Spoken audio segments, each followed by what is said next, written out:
يا مساء الجمال، رسالة لأحدهم: اوعى يا ابن الناس تنسى عيد جوازك لأن هيحصل فيك زي ما حصل لعبد الشكور. هتسألني مين عبد الشكور دوت؟ هقولك ده واحد صاحبنا انت ما تعرفوش. تعال احكي لك حكاية، بس قبل ما نبدأ ما تنساش اللايك والشير والاشتراك عشان يوصلك كل جديد. ونبدأ بسم الله. فيلمنا بيبدأ بمهندس معماري اسمه سيرجي، وكان مستعجل وبيجري بسرعة، وده عشان يلحق مقابلة شغل مهمة هيعرض فيها المشروع بتاعه. وصاحبه فوفكا كان معاه على التليفون وبيقول له ينجز شوية عشان يلحقوا يقدموا المشروع ويمضوا العقد مع الشركة اللي هتشتريه. بس المعلم بيتزحلق وهو بيجري والمشروع بتاعه بيطير من ايده في الهوا، وقبل ما بيقع بتلحقه بنت جميلة في الشارع وبتقول له اسم الله عليه. والاتنين فضلوا متنحين في بعض لدرجة انهم نسيوا هما فين وبيعملوا ايه اصلا. وده يا سيدي اللي بيسموه الحب من اول نظرة. بس الحاج والحاجة اهل البنت بيقطعوا اللحظة الحلوة دي وبيفوقوهم من الغيبوبة اللي كانوا فيها. وعم الحاج ما اداش فرصة لسيرجي يتكلم مع بنته وبياخدها وبيمشوا.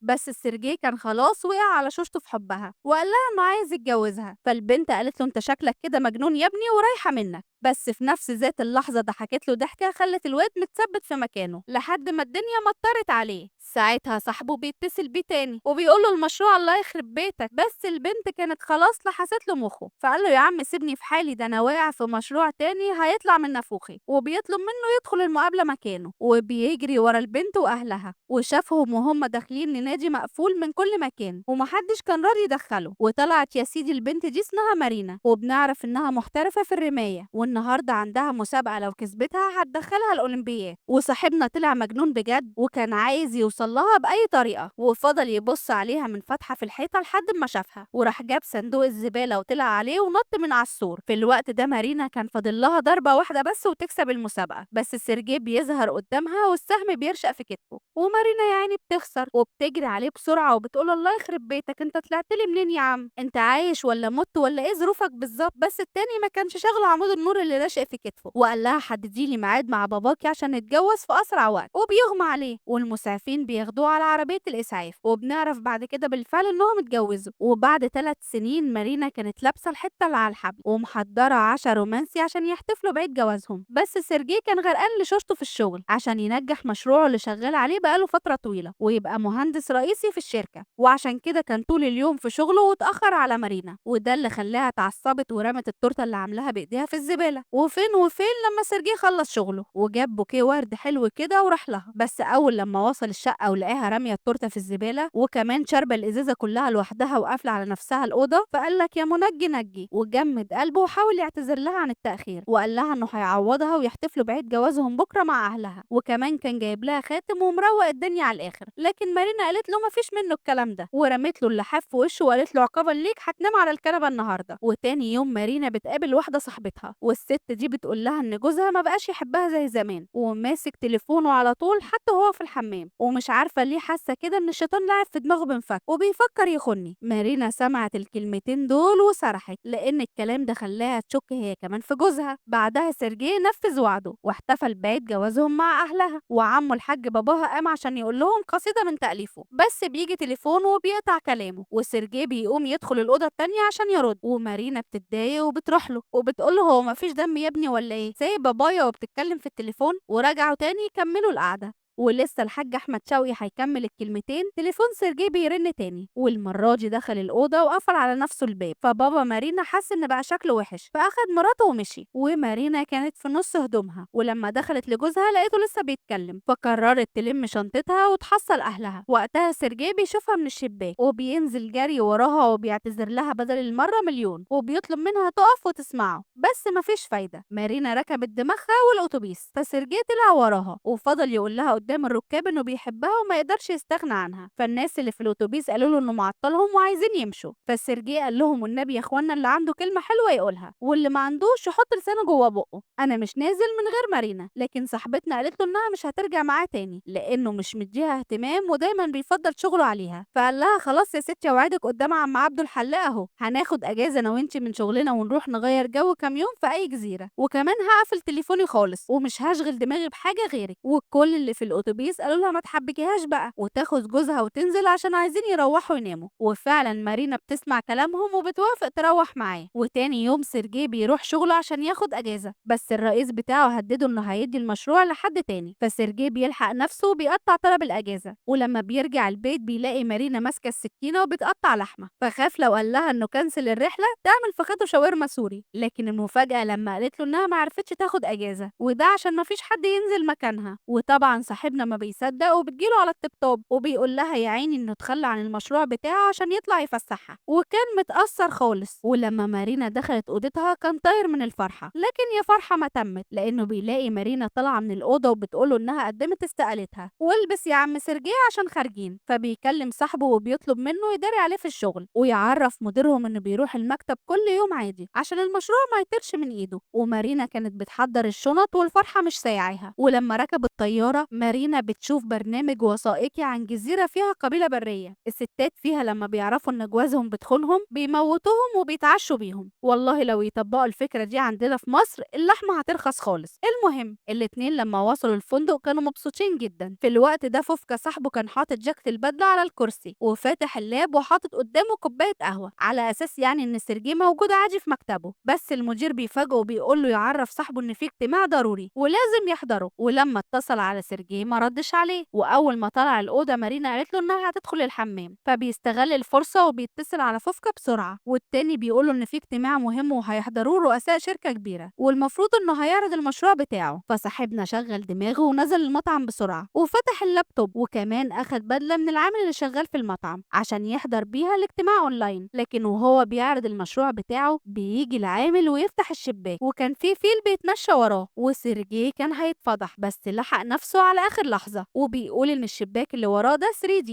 وهيكون جزء من مشروعه، وأنقذ نفسه على آخر لحظة. ساعتها مارينا بتنزل وبتدور عليه فبيقفل اللايف وبيقول لها إنه كان بيشوف حالة الطقس والجو النهارده هيبقى تحفة. وبعدها مارينا أخدته عشان يركبوا مركب في البحر، بس العامل كان بيحذرهم وبيقول لهم إن في عاصفة شديدة جاية، وهم طبعا ما كانوش فاهمين حاجة من اللغة بتاعته. وأخدوا المركب والدنيا كانت حلوة وزي الفل، وهوب بتبدأ عاصفة شديدة وبتبعدهم عن الفندق اللي كانوا فيه. وبعد ما العاصفة هديت شوية بيشوفوا قصادهم جزيرة تانية، فمارينا قالت له إنهم لازم يرجعوا للمكان اللي كانوا فيه. فسيرجي بيقول لها قال إيه يعني إن الجزيرة دي هي اللي كان عايز يروحها من الأول. ولما بيوصلوا قال لها إنه هيدور على أي حاجة ياكلوها أو يشربوها، وبيقول لها تنزل تاخد غطس لحد ما يجي. وبيدخل هو الغابة عشان يكلم صاحبه ويطمن على المشروع، بس كالعادة ما بيلاقيش شبكة، فبيستخدم الحزام بتاعه وبيطلع على الشجرة عشان يلقط شبكة. وصاحبه بيقول له إنه لازم يكون في المكتب الصبح. في الوقت ده مارينا كانت خلصت بلبطة وراحت تدور عليه. ساعتها لقت جوزها متعلق على الشجرة زي الشمبانزي، وسمعته بيقول لفوفكا أهم حاجة مارينا ما تعرفش عشان دي مجنونة ولو عرفت هتعملني كباب حلة. وطبعا مارينا ترجمت الكلام في عقلها زي أي ست وفكرت إن جوزها بيخونها، بس ما حسستهوش بأي حاجة وكملت اليوم عادي. ولما سيرجي راح في النوم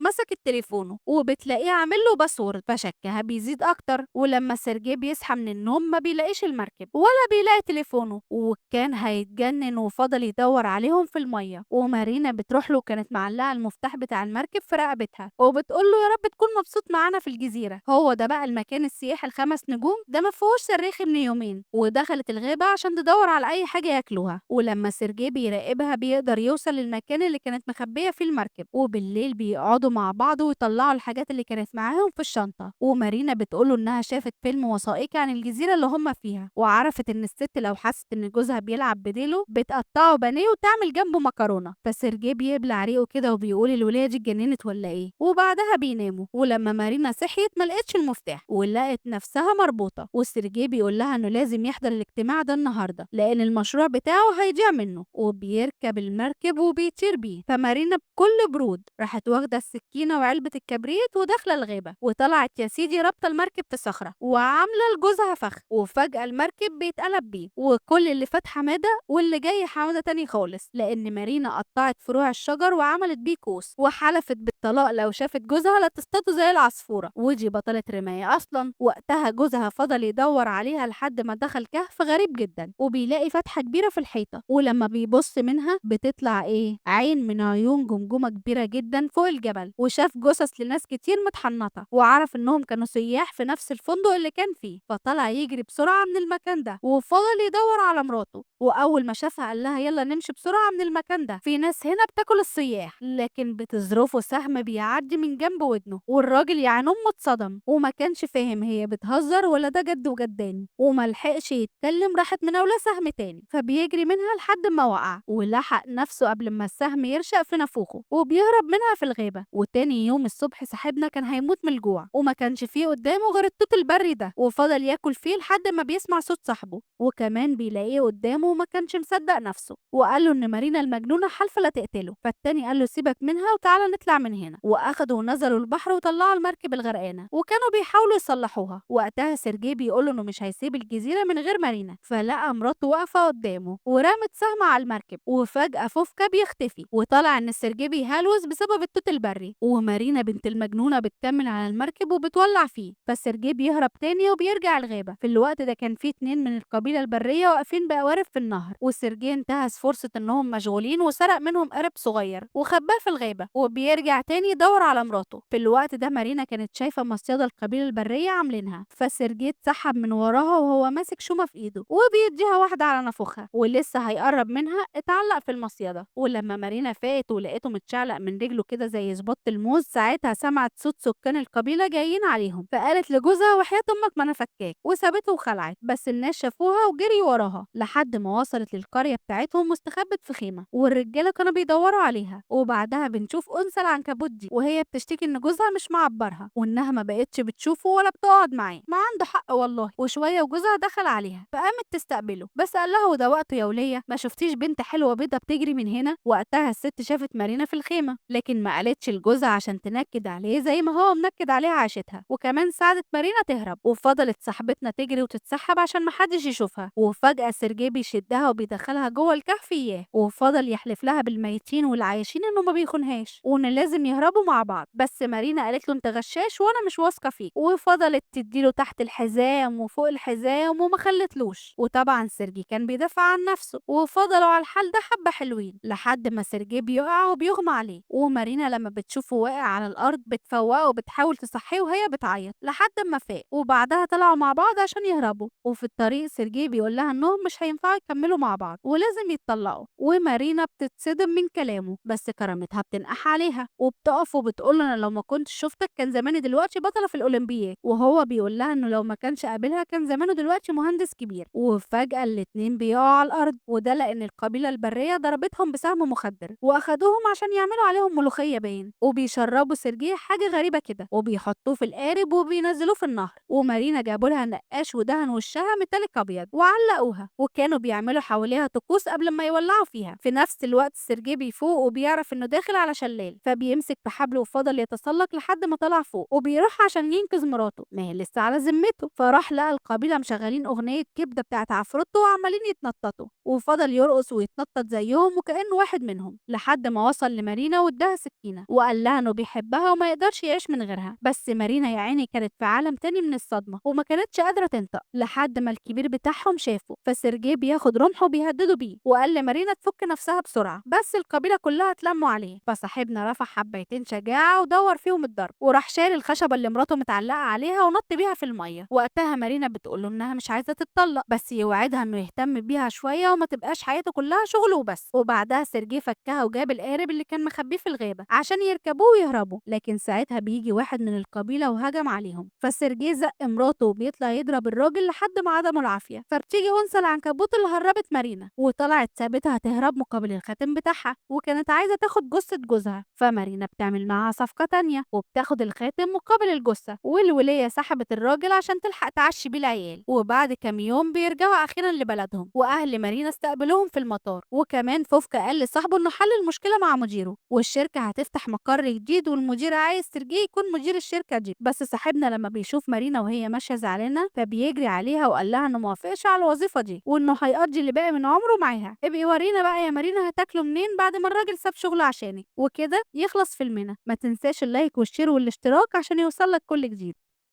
باي.